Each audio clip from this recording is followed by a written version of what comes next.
creo que hay un aumento. Seguimos con una nueva mirada. El IPS es tuyo. Nos acompaña la doctora Fiandro, ella es epidemióloga y estamos conversando, y seguimos haciéndolo, doctora, sobre la situación que se presenta a nivel nacional con las familias afectadas por las inundaciones. En el interior también la situación es bastante difícil en el tema de enfermedades que pueden llegar a aparecer. Y usted mencionaba dos etapas. La primera, la que estuvimos conversando hasta ahora. La segunda, el después, cuando bajen las aguas, volver a casa. Ahí también pueden aparecer enfermedades. Claro, el volver a casa significa muchas cosas. Empezamos a limpiar, creemos que los roedores estarán por ahí, habrán dejado sus excrementos. Tenemos que pensar en enfermedades respiratorias como el hantavirus, ¿verdad? Que pueden crear situaciones. Eso también tenemos que ver mucho en el Chaco. Tenemos que ver también los animales también buscaron refugio, entonces sí, tenemos que ver las víboras, dónde han venido, los ofidios, dónde vinieron. Pueden estar cerca, pueden estar en nuestras casas, tenemos que mirar muchísimo eso. Si bien estamos viendo ya picaduras por víboras, hay suero antiofídico, se reforzó eso, entonces tenemos que ir mirando todas estas cosas. Los riesgos de electrocución son muchos, porque tenemos que ver que pudieron haber quedado cables sueltos en esos lugares. También tenemos que ver otra de las cosas que es importantísimo, que los riesgos de enfermedades en la piel, por haber quedado tanto tiempo. Las enfermedades en piel tenemos que consultar, tenemos que hacerle consultar, nosotros tenemos que ir educando también a esa población. No solamente tenemos que asistirle con frazadas, con víveres, tenemos que ir educándoles. Otra cosa, que los alimentos almacenados que han quedado en algún momento o algo así, eso la población tiene que saber de que hay que tirarlos, porque eso también genera, se pudieron haber vencido, mal estropeados, todos. Sí. Y bueno, tenemos que ir viendo también ese tipo de situaciones, de cosas. Usted mencionaba recién, doctora, durante la pausa, una enfermedad que también puede llegar a aparecer, que es la hepatitis. La hepatitis también es muy común, porque también es transmisión fecal oral, y estamos hablando de mucha gente en muchos lugares.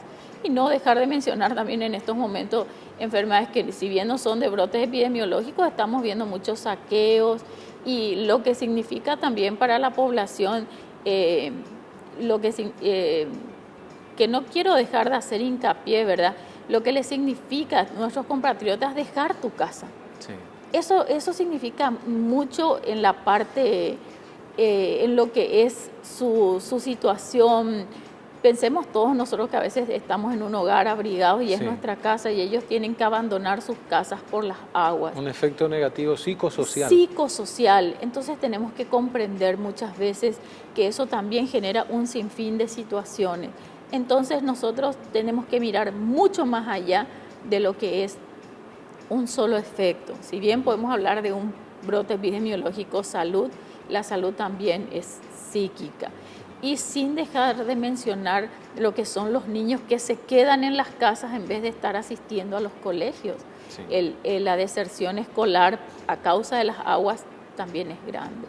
En ese aspecto ya el Ministerio de Educación y Cultura está trabajando en diferentes albergues y refugios, brindando asistencia a los niños para que no pierdan la totalidad de días de clases y también tengan contención psicológica.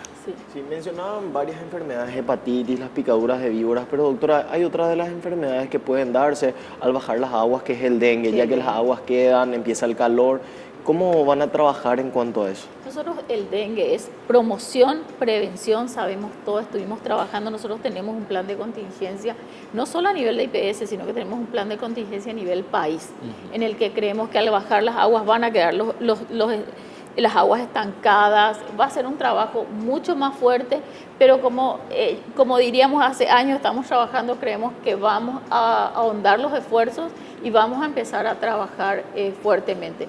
Y ese es nuestro riesgo más grande, otra vez el rebrote de dengue que vamos a tener en este momento. Pero en este momento nos estamos ocupando de lo que son las IRAS, las enfermedades fecales orales, que son las diarreas, los vómitos, que sí estamos viendo mucho, las enfermedades respiratorias y las enfermedades diarreicas que nos están ocupando en este momento. Entonces, creemos que para cuando estén descendiendo las aguas, vamos a empezar a ocuparnos de lo que va a ser probablemente el dengue, y ojalá ya estemos aprendiendo la lección para lo que sea el dengue Sí. y no tengamos tanto efecto como pasamos este verano sin tanto dengue. Ahora, las recomendaciones habituales de esta época, doctora, no solo desde el IPS, sino desde toda institución de salud, el tema de cuidado con el frío. Cuidado con el frío. Cuidado con el frío son medidas de protección personal. Tenemos que hacer un énfasis fuerte en eso. Son lavarse las manos.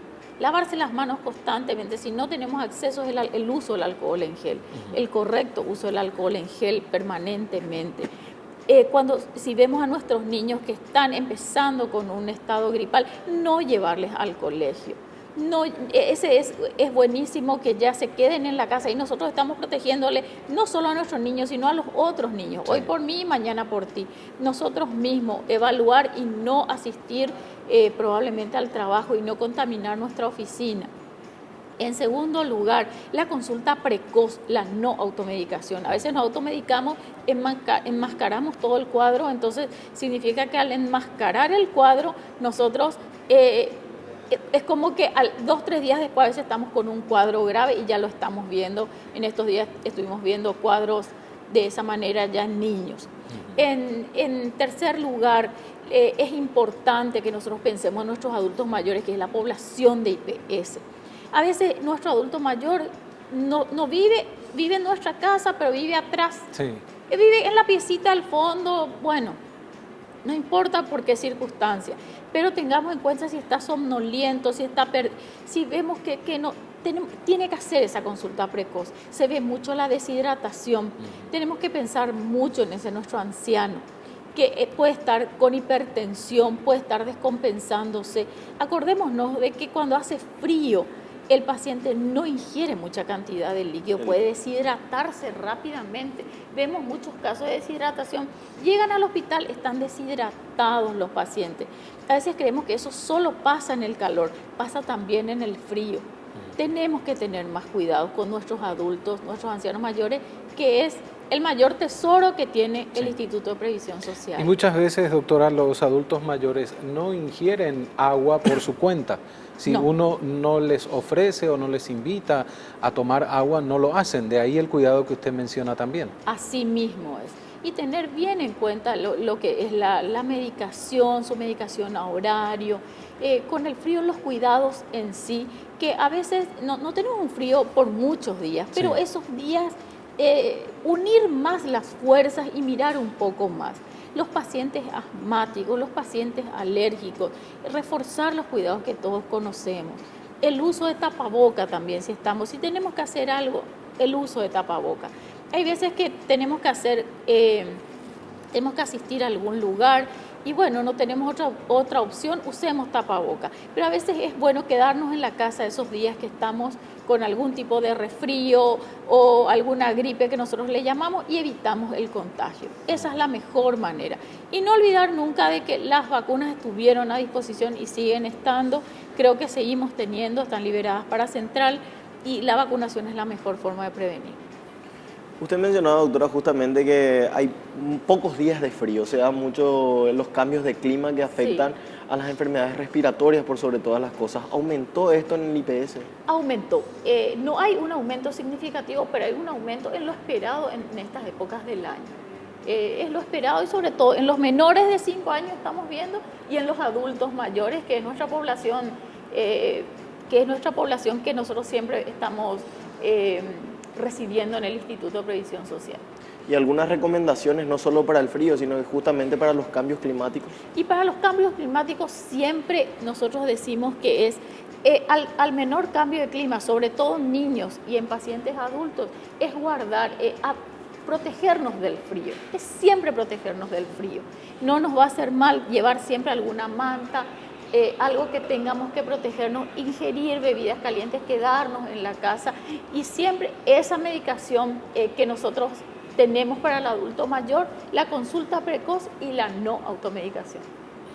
Si bien es un trabajo prácticamente habitual dentro del IPS, todo lo que tiene que ver con las distintas etapas del año, ¿hay refuerzo de tareas en el invierno dentro del instituto? Hay un refuerzo, pero nosotros llamamos esto plan de contingencia. Nosotros nos preparamos desde enero, febrero más o menos, como esperándole a estos eventos de salud que nosotros llamamos. Sí. Entonces es como que no nos toma desprevenido. Entonces el IPS siempre está preparado, está de frente a esto, ya no le toma desprevenido, porque sabemos que en esta época aumentarán las infecciones respiratorias, aumentará en diciembre, enero, febrero, marzo, más o menos el dengue. Entonces hay un plan de contingencia en el que nosotros trabajamos y según vayan aumentando los casos, nosotros también vamos aumentando los refuerzos. Es así. Muy bien, doctora, agradecemos su tiempo esta mañana. Gracias, espero les sea útil. Nos acompañó la doctora Ana Fiandro, epidemióloga del Instituto de Previsión Social, hablándonos justamente de las consecuencias que pueden traer las crecidas de los ríos, Omar. ¿Y qué tenemos para mañana? Mañana va a estar con nosotros la licenciada Alejandrina Mansur, ella es psicóloga, va a estar hablándonos sobre la conducta alimentaria y el aspecto psicológico en la obesidad, en lo que es el plan de la cirugía bariátrica. Muy bien, entonces ya mañana estaremos con este tema que tiene que ver con otro frente de trabajo también dentro del Instituto de Previsión Social. Y hasta aquí llegamos con una nueva mirada del IPS Estudio, nos reencontramos mañana. Muy bien.